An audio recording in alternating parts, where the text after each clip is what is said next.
en el internet, me avisan, por favor. Bueno, voy a tener que hacer una clase dictada porque no los puedo observar, no los puedo ver, no les puedo preguntar qué piño que soy. Tumores de glándulas salivales. Vamos a hablar sobre los tumores de glándulas salivales. O sea, de las parótidas, de las glándulas submaxilares, de las glándulas sublinguales y de las glándulas salivales menores, accesorias o secundarias. ¿Ok? Vamos a hablar. Para eso tienen que recordar obviamente su anatomía, la histología de estos glándulas salivales, qué tipo de células lo conforman, qué forman, los conductivos, conductos, qué es la función de las glándulas salivales, etc. Y ya yendo a los tumores, vamos a decir que el 3 al 6% de todos los tumores de la región de la cabeza y cuello pertenecen a las glándulas salivales. Y el 8% en niños, en adultos, el 3 al 6% en los adultos y el 8% en niños. Y en general, el 65 a 80% se forman en la glándula parótida, en general.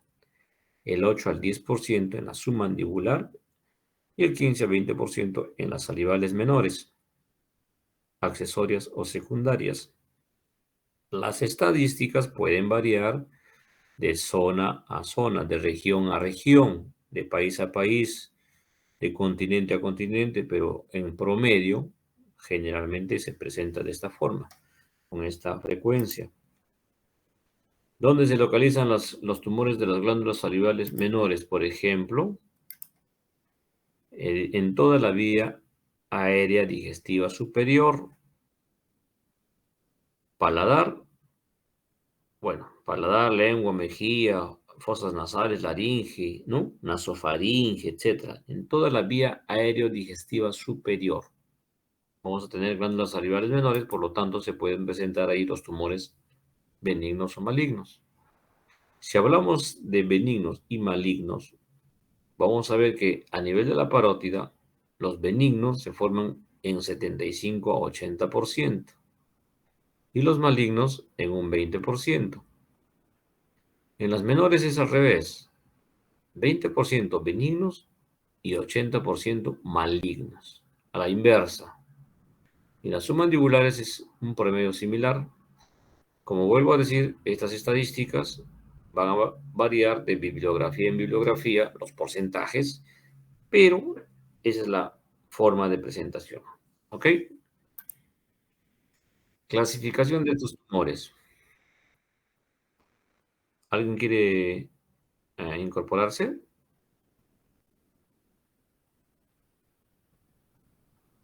Nadie. La OMS en el 2017 ha clasificado a los tumores malignos con muchos nombres.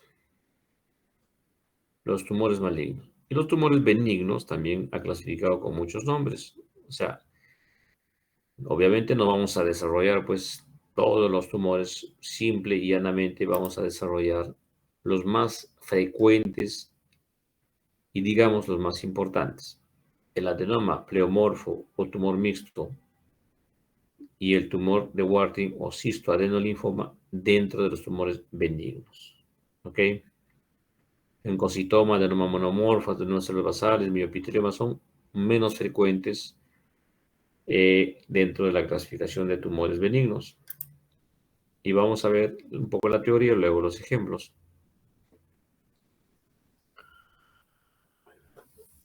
Entonces, ¿qué es el adenoma pleomórfico?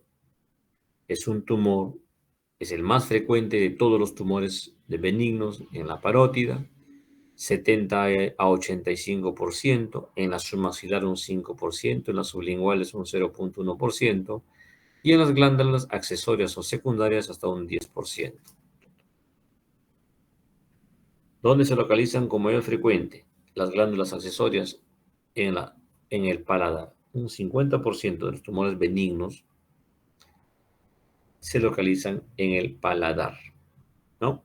Características: crecimiento muy lento, asintomático, curiosamente en el sexo femenino, entre los 40 y 60 años, ¿no? Parótida, y generalmente en el lóbulo superficial de la parótida. Recuerden que la parótida tiene dos lóbulos, superficial y profundo.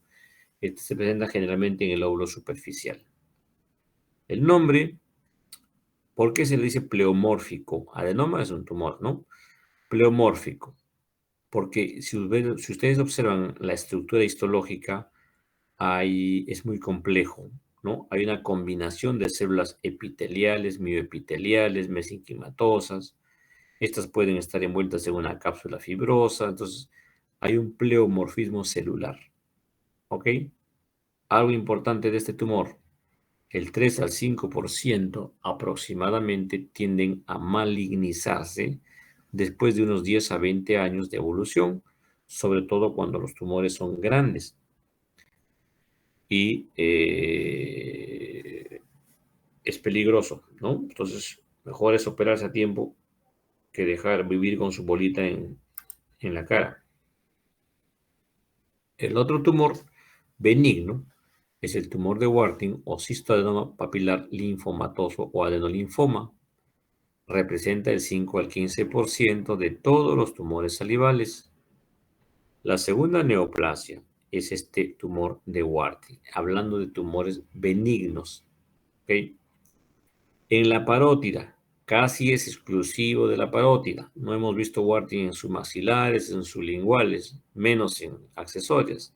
Son tumores de la glándula parótida, 10 a 15% aproximadamente de los tumores benignos, ¿ok? Curiosamente, en el sexo masculino, entre los 55 a 70 años de edad, pueden ubicarse en un solo lado o en forma bilateral, ¿ya? ¿Y dónde se localizan? En el polo inferior de la parótida, por debajo del lóbulo auricular. ¿Mm? Ahora, hay algo importante de este tumor de Warthin. Son tumores quísticos o sólidos quísticos, ¿ya? Otra cosa, nombre: linfomatoso o adenolinfoma. Contiene abundante cantidad de tejido linfoide con muchos folículos. Por eso tienen ese nombre. Y estos incluso se pueden confundir con los linfomas, para lo cual los patólogos a veces hacen uso de inmunohistoquímica y poder diferenciarlos de los linfomas. Otra característica importante es crecimiento lento, asintomático, como todo tumor benigno de las glándulas salivales. En cuanto a los tumores malignos, también vamos a hablar de dos importantes: el mucoepidermoide y el adenoide quístico. Los otros tipos de malignos, el adenocarcinoma, el carcinoma de células acinares, el tumor mixto maligno o exadenoma pleomórfico, carcinoma de células escamosas, etc., son menos frecuentes y no podemos desarrollarlo todos. Lo importante es que sepan cuáles son los más frecuentes, los más importantes y algunas características de cada una de ellas. Por ejemplo, el mucoepidermoide es el tumor maligno más frecuente de la glándula parótida, 60-70%. En la submaxilar 6 a 10%, en la cavidad oral 15 a 20% y en la cavidad oral dijimos que en el paladar, generalmente. ¿Ok? Entonces, estos carcinomas se originan en los conductos salivales que tienen gran potencia de diferenciación. Por eso es que existe una clasificación histológica. Y esto es importante para nosotros saber si es un tumor de bajo grado, de intermedio grado o de alto grado de diferenciación. Porque cada uno de ellos se va a diferenciar en su agresividad y va a expresar el grado de metástasis que cada uno de ellos puede desarrollar y sobre todo el pronóstico de sobrevida del paciente. Los de alto grado de diferenciación son los más agresivos y menos frecuentes, 25%. Y los de bajo grado de diferenciación son los menos agresivos y más frecuentes, 75%. Por ejemplo, el de alto grado, 55% de riesgo de metástasis a los grupos ganglionares del cuello, mientras que los de bajo grado, solo 5% de posibilidad de metástasis. Los de alto grado pueden dar algunos de ellos diseminación hemática, o sea, a distancia. Otra comparación. Porcentaje de curación a 15 años. Bajo grado, 75% de curación. Alto grado, 25% de curación. Por eso es importante saber qué tipo de histológico de mucoepidermoide tiene el paciente. El otro tipo es el carcinoma adenoide quístico, ¿no? Es el segundo tumor maligno en orden de frecuencia. Pero este carcinoma quístico es mucho más frecuente en las glándulas salivales menores, hasta un 70%, 30-70%, mientras que en las parótidas y en las submaxilares son muy raros, 2-4% en las parótidas, submaxilar 15%. Y en las menores, siempre el paladar es la zona más frecuente de tumores tanto benignos como malignos.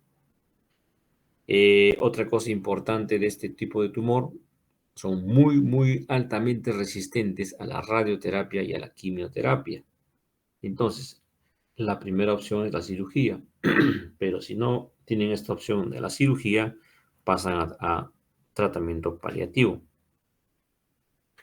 Otra característica, se diseminan en forma perineural. A eso se le llama neurotropismo, o sea, infiltran, comprometen un nervio periférico y a través de este nervio periférico empiezan a diseminarse. También hay diseminación perivascular, vía hematógena. Pueden llegar a pulmón, huesos, cerebro. Al igual que en el carcinoma anterior, tres tipos histológicos, y esto es importante saber por el mismo motivo, que uno de ellos siempre es más agresivo que el otro y uno de ellos más mortal que el otro. El sólido es el menos frecuente y es el peor. El cribiforme es el más frecuente y es el que tiene mejor pronóstico. El intermedio es el tubular. Entonces, son los tres tipos histológicos de carcinoma adenoide quístico. Ok. Tenemos uno tercero, el adenocarcinoma. Este es poco común. Como ven, solamente 4% de los tumores. Más frecuente entre la cuarta y novena década de la vida y pueden originarse en un adenoma de células basales, que es un tumor benigno. No hay seguridad en esto, solamente son hipótesis, pero incluso pueden desarrollarse como tumores nuevos, no sobre otro tumor. 80% se localiza en la parótida, 9% en la submandibular y 11% en las glándulas salivales menores. Estos también pueden dar metástasis, 50% por vía linfática y 30% por vía hemática, o sea, a distancia. Linfática, grupos ganglionares regionales, hemática a distancia. Vamos a ver algunos ejemplos de los diferentes tipos de tumores, como estos son los tumores de parótida, asintomáticos, indoloros, crecimiento lento, progresivo, no se adhieren a la piel, móviles a la palpación, bordes definidos, no infiltran las estructuras adyacentes, músculo, nervio facial, por ejemplo, el tronco del nervio facial. Pueden ser tumores gigantes, grandes, pero no infiltran el tronco del nervio facial, algo importante en esos tumores.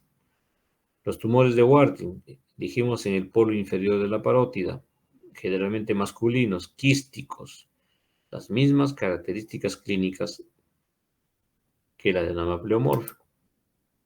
Un tumor de parótida multilobulado, grande, sin infiltrar el nervio facial. La señora está haciendo mímicas en la fotografía. Los tumores malignos sí pueden infiltrar el tronco del nervio facial o las ramas del nervio facial y van a producir una parálisis ipsilateral del mismo lado del tumor, una parálisis facial periférica. Crecimiento muy rápido, agresivos, difusos, pueden infiltrar la piel, duros, sólidos, poco móviles, pueden causar dolor.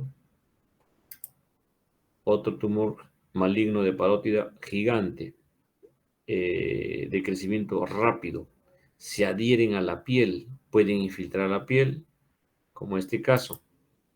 Es un mucoepidermoide pequeño, pero con infiltración y ulceración de la piel, o este otro, difuso, sin bordes definidos, ¿no? Como si fuera una paperas, una parotiditis, pero es un tumor maligno con ya afectando el tronco del nervio facial.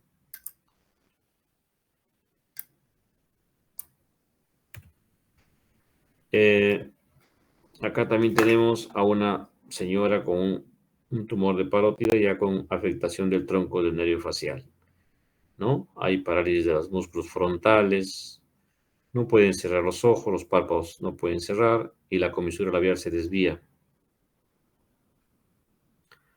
Tumores de glándulas submaxilares. Las características clínicas de los tumores benignos se va a diferenciar solo por la localización.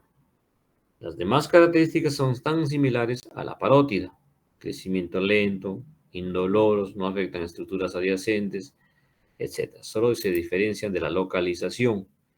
Los tumores de glándula submaxilar pueden ser grandes, medianos, pero las mismas características clínicas. Los tumores de glándula sublingual benignos son estos, ¿no? Que ocasionan una sensación de mecánica, de bulto en la boca y les dificulta para comer, masticar los alimentos, pero respetan la mucosa que cubre la glándula sublingual, no la infiltran, no la ulceran, ¿no? Aquí está un esquema de la glándula sublingual, la submaxilar y el conducto de Wharton, y por acá el conducto de Bartholins, y desembocan en la carúncula lingual.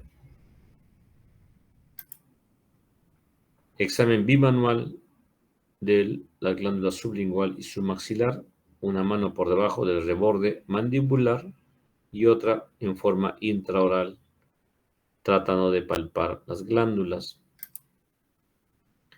Este es un quiste de la glándula sublingual, es una lesión quística que comúnmente se le llama ránula. Aquí está la glándula sublingual y acá está el quiste. ¿Ya? Así se llaman a estos quistes. Los mucoceles son lesiones quísticas de las glándulas salivales menores o accesorias o secundarias, muy común en los niños, ¿no? Los tumores benignos de paladar no infiltran la mucosa del paladar, localizados en este caso en el paladar duro. Pueden comprimir el hueso del maxilar y adelgazarlo, o el paladar duro también lo pueden adelgazar, el hueso, pero no lo infiltran. Hay otro ejemplo en la parte de la línea media del paladar. Otro ejemplo de un tumor benigno en la zona ya del paladar duro y blando. Pero los tumores malignos sí ulceran la mucosa. Van comprometiendo el paladar blando, el paladar duro, o como este otro que no es un adenoide quístico, sino es un mucoepidermoide, o creo que es un adenocarcinoma, no recuerdo. Este, por ejemplo, destruye el maxilar, toda la arcada dentaria, todo el hueso del maxilar, todo el paladar blando, se extiende hasta el lado contralateral. O sea, son tumores muy agresivos, destructivos. ¿Cómo hacemos el diagnóstico? ¿Cómo hacemos el diagnóstico? Imágenes y biopsia. Dentro de las imágenes, en primer lugar, la ecografía. ¿no? Examen rápido, simple, económico. ¿Qué nos va a informar la ecografía? Pues el tamaño, la consistencia, sólido, quístico, cápsula o no tiene cápsula, si tiene ganglios alrededor del tumor de parótida, etcétera, ¿no? En caso de tumores malignos pequeños, hay que buscar ganglios en el lóbulo superficial de la parótida. Entonces, la ecografía es muy importante para la parótida y la glándula submaxilar. A una glándula sublingual no le vamos a pedir una ecografía. La tomografía y la resonancia también son imágenes muy importantes, sobre todo la tomografía, cuando hay tumores malignos, para ver si hay invasión de estructuras adyacentes. Es un corte axial de una tomografía, ¿no? O si hay tumores del lóbulo profundo de la parótida y en tumores benignos grandes. La resonancia magnética la pedimos en algunos casos, solo cuando, por ejemplo, hola, ¿alguien quiere preguntar algo? Este es un tumor de parótida derecha o izquierda, perdón, ¿ya? Y la resonancia magnética la usamos cuando queremos identificar, descartar invasión de partes blandas del tumor, ¿no? Porque la resonancia me va a identificar mejor las lesiones blandas que las lesiones duras, sólidas, a diferencia de la tomografía. Estos son esquemas para ver los triángulos, los espacios que tenemos a nivel cervical. El espacio mucofaringio, ¿no? El espacio retrofaringio, el espacio masticatorio en amarillo, por ejemplo, el espacio carotidio, donde están las carótidas en rojo, el espacio parótido, donde está la parótida, y el espacio parafaringio, donde está de color lila, que es a través de este espacio parafaringio que se pueden extender los tumores de parótida, sobre todo los del lóbulo profundo. El otro examen diagnóstico, la biopsia aspiración con aguja fina, hecho por los citopatólogos y hoy en día con guía ecográfica. Y nos va a dar un diagnóstico citológico, no anátomo, no histológico, sino citológico. Células son los que aspiran y usan estas pistolas creadas para insertar la jeringa y proceder a la biopsia con aspiración con aguja fina. El otro diagnóstico, pues, es la biopsia incisión, ¿no? Biopsia incisión. Cogemos una muestra de este tumor, y lo mandamos al patólogo. Entonces ya es un estudio histológico, ya no es citológico, sino histológico. Acá no hay dudas con el diagnóstico. Luego de hacer el diagnóstico, procedemos al tratamiento. ¿Qué hacemos? La cirugía, ¿no? La cirugía. Entonces, una vez hecho el diagnóstico de tumor benigno o maligno, nos vamos a la cirugía. Siempre, todo tumor se tiene que extirpar mientras se pueda. Recordar la anatomía, los reparos anatómicos, las relaciones anatómicas. La parótida está muy relacionada con el tronco del nervio facial, su rama superior, su rama inferior, la cervicofacial, la temporofacial. Ven acá, está emergiendo el tronco del nervio facial que va a atravesar entre el lóbulo superficial y el lóbulo profundo, ¿no? Eso hay que tener cuidado. A ver, ¿dónde estamos? Estamos acá. Espérate. Vamos a ver acá. Ya está. Abordajes para un tumor de parótida. Pre y retroauricular, como este ejemplo, para poder extirpar los tumores de parótida, ¿no? Entonces tenemos que identificar y respetar este tronco de nervio facial y sus ramas en las cirugías de parótida. Cuando ya hay infiltración por el tumor maligno, tenemos que ser radicales, tenemos que resecar con nervio y todo. En los tumores benignos tenemos que sí o sí respetarlo. Diferentes formas anatómicas del tronco y sus ramas del nervio facial, después de haber retirado el lóbulo superficial de la parótida. Esto es de un texto. Adenoma pleomórfico, así de esta forma tiene los adenomas pleomórficos. Este es un paciente con un tumor en el lóbulo profundo de la parótida. Como la ecografía no nos dice mucho, le pedimos la tomografía y es un tumor del lóbulo profundo de la parótida.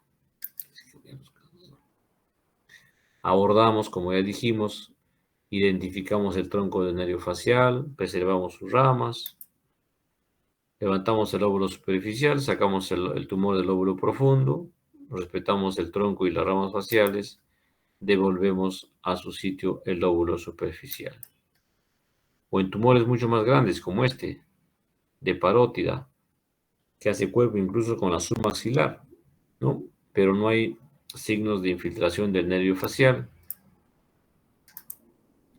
En la tomografía vemos que es inmenso. Se proyecta hasta el espacio parafaríngeo, abomba y obstruye la orofaringe. El abordaje es grande, es amplio también, ¿no? Hay que identificar el tronco del nervio facial porque no está infiltrado. Tenemos que ir resecando el tumor. En lugar de una cavidad, de un tumor va a quedar una gran cavidad donde estaba alojada la parótida, ¿no? Tumor gigante, 20 centímetros aproximadamente. En lugar de tener un tumor que abombaba, ahora va a tener una concavidad donde estaba el tumor, pero no hay signos de parálisis facial. También en los niños se presentan los tumores de parótida, como esta niña de 7 años de edad, que se extiende también al espacio parafaríngeo. Es gigante también este tumorcito. El mismo abordaje del tumor. Hay que respetar las dos ramas del nervio facial. En los niños obviamente es más delicada la cirugía porque sus nervios son como unos hilos. El tumor aquí y la niñita en el posoperatorio. Un tumor de glándula submaxilar, ¿no? Un corte a 2 centímetros por debajo del reborde de la mandíbula, algo pequeño para extirpar el tumor de la glándula submaxilar. Obviamente, también hay estructuras que acá tenemos que preservar. El tronco del nervio hipogloso, que inerva a la lengua. El nervio lingual, que da la sensibilidad de la lengua. El nervio lingual, el hipogloso. Tenemos que preservar esas estructuras importantes en el triángulo donde se encuentra la submaxilar. Cuando hay tumores malignos que comprometen la piel, tenemos que ser recontrarradicales, resecar todo el tumor, incluyendo la piel, y esa cavidad, ese lecho cruento que queda, tenemos que cubrir con o reconstruir con colgajos de piel regionales, como este, que es un colgajo del pectoral mayor, que se ha trasladado desde el pecho hasta la región parotidia. Quedan con parálisis del tronco facial. Estas cirugías son radicales. Este es un pectoral mayor, es una isla que se diseña que agarra piel, fascia y músculo pectoral y por su pedículo vascular se traslada a cubrir el defecto. En algunos casos, las cirugías son muy radicales, como este, por ejemplo, es un adenoide quístico de paladar que compromete la mitad del paladar derecho. En estos casos, como hay compromiso de seno maxilar, hay que hacer las maxilectomías. ¿En qué consisten las maxilectomías? En resecar el maxilar, es decir, la zona que está sombreada de color violeta o morado. La extensión de la cirugía va a depender de la extensión del tumor. Más extenso el tumor, más extensa la cirugía. A veces comprometen el globo ocular. Hay que sacar con ojo, hay que vaciar la cavidad orbitaria. Entonces es una maxilectomía, por ejemplo, total, con preservación del globo ocular, ¿no? Acá con violeta se marca la línea media del paladar y se reseca todo el maxilar superior del lado derecho. Los pacientes quedan mutilados con grandes defectos. Esta es una prótesis que se fabrica para evitar la comunicación del seno maxilar con la cavidad oral. la pieza operatoria, pero definitivamente los pacientes quedan con mucha secuela. Un tumor que nace en el paladar puede invadir el seno maxilar, puede invadir la fosa nasal, puede invadir el piso de la órbita, puede llegar hasta la base del cráneo. La radioterapia complementaria en el posoperatorio. Radioterapia complementaria en el posoperatorio. Sobre todo cuando hay metástasis a los grupos ganglionares del cuello, sobre todo cuando hay compromiso de senos paranasales, en los paladares, en los tumores de parótida gigantes que comprometen músculo, piel, etc. Y la radioquimioterapia, cuando ya los casos no son operables, pues van a terapia paliativa, radio y quimioterapia paliativa, ¿no? Para prolongar la supervivencia del paciente. Ok, ¿alguna pregunta hasta aquí, doctores? ¿Algún comentario? Espero que estén ahí, no se hayan dormido.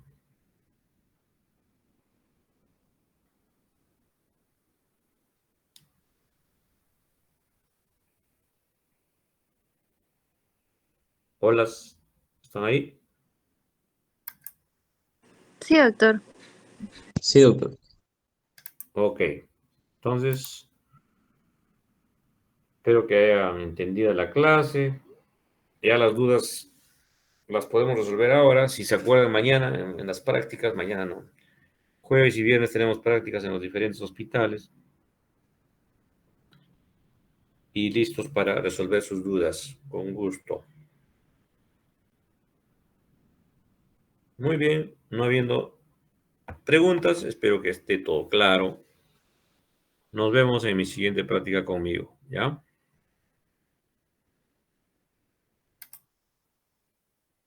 Adiós. Gracias, Gracias. doctor. Buenas noches.